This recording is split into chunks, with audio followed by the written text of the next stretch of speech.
अस्सलाम वालेकुम वरहमतुल्लाहि वबरकातुहू। डियर 10th स्टैंडर्ड स्टूडेंट्स, आप लोगों का फिफ्थ पोएम जो है मॉडल कुनिगल केरे, ये पोएम का एक्सप्लेनेशन हिंदी में देखेंगे।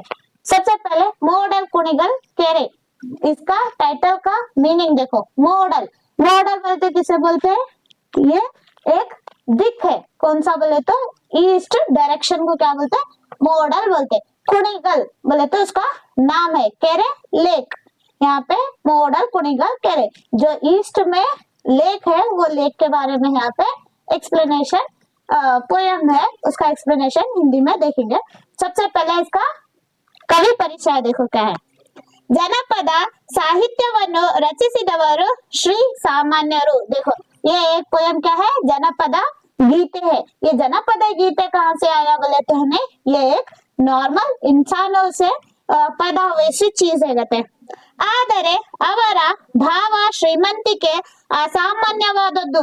देखो एक नॉर्मल इंसान ये गीता कैसे है, पर है इसके जो फीलिंग्स है वो एक बहुत रिचेस्ट है बोके बोल रहे। इसके वर्ड्स बहुत रिच रहते हैं, उनके वर्ड्स बोके बोल रहे।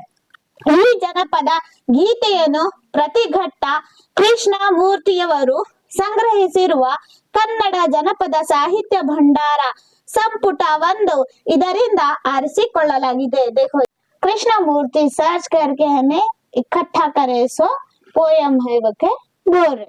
अब ये पोयम के एक्सप्लेनेशन से पहले इसमें आने वाले कुछ वर्ड्स है, वो वर्ड्स के क्या मीनिंग है वो देखेंगे। फर्स्ट वर्ड क्या है? कुनिगल। फर्स्ट वर्ड क्या है? कुनिगल। कुनिगल किसको बोलते हैं? देखिए, ತುಮಕೂರು ಜಿಲ್ಲೆಯ ತಾಲೂಕು ಕೇಂದ್ರ ಬೆಂಗಳೂರಿನಿಂದ 74 किलोमीटर दूरದಲ್ಲಿ ಈ ಕೆರೆ ಇದೆ। देखो ये कुनिगल ಕೆರೆ कहाँ है बोले तो ತುಮಕೂರು ಜಿಲ್ಲೆಯ ತಾಲೂಕು ಕೇಂದ್ರ, ತುಮಕೂರು ಜಿಲ್ಲೆ में तालुक केंद्र में ಬೆಂಗಳೂರಿನಿಂದ 74 किलोमीटर दूर है। कहाँ से? ಬೆಂಗಳೂರು से ಈ ಕೆರೆ ಇದೆ। ಜನಪದ ಗೀತೆ ಕೆರೆಗಳ ಉಳಿವಿನ ಬಗ್ಗೆ ಗಮನ ಸೆಳೆಯುತ್ತದೆ। देखो ये जनपद गीते क्यों बनाए बोले तो हमें ये लेक को बचाने के वास्ते। ये कुनिगल केरे का गीते लिखने का क्या मोटिव है बोले तो वो लेक को बचाने का है मोटिव। ಜನಪದ ಗೀತೆಯಲ್ಲಿ ಮೂಡಿ ಬಂದಿರುವ ಕುಣಿಗಲ್ ಕೆರೆಯು 15 ಮೈಲಿ ಸುತ್ತಳತೆಯನ್ನು ಹೊಂದಿದೆ।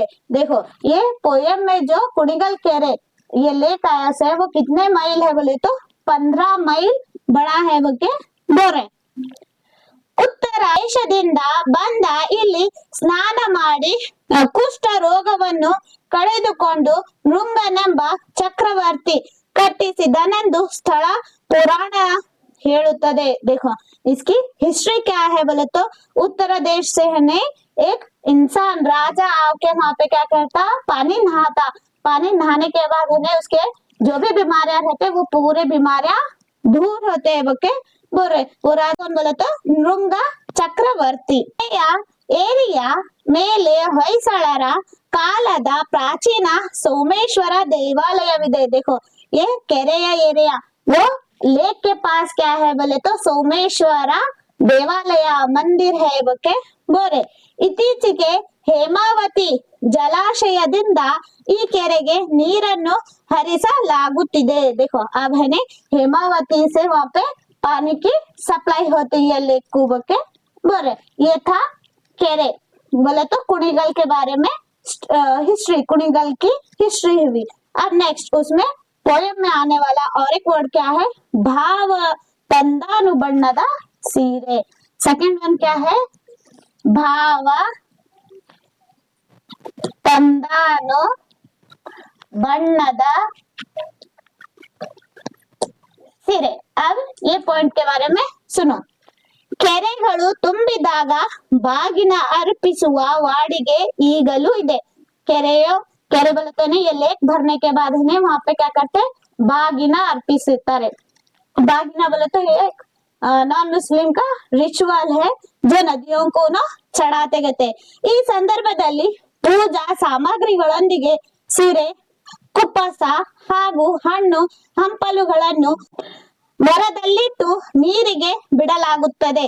ಕೆರೆ ತುಂಬಿದ ಖುಷಿಗೆ ಭಾವನು ಬಣ್ಣದ ಸೀರೆಯನ್ನು ಬಾಗಿನ ಅರ್ಪಿಸಲು ತಂದಿರುವುದನ್ನು ಇಲ್ಲಿ ನೆನೆಯಲಾಗಿದೆ. देखो बागीना, बागीना बोले तो किसे बोलते हैं? यहाँ पे एक पूजा की थाली रहती है, उसके अंदर क्या रहते हैं? झाड़ा उगाए से रहते हैं। वो झाड़ों में क्या रखते हैं बोले तो फूल रखते, और बोले तो साड़ी रखते, और जो भी चीज देते ना, साड़ी रहते, पूजा की सामग्री रहते, बंगड़िया रहते, और बोले तो फूल, ये सारे चीजें रख के उन्हें क्या करते हैं? नदी में अर्पित करते हैं। उसको क्या बोलते हैं? बागीना बोलते हैं।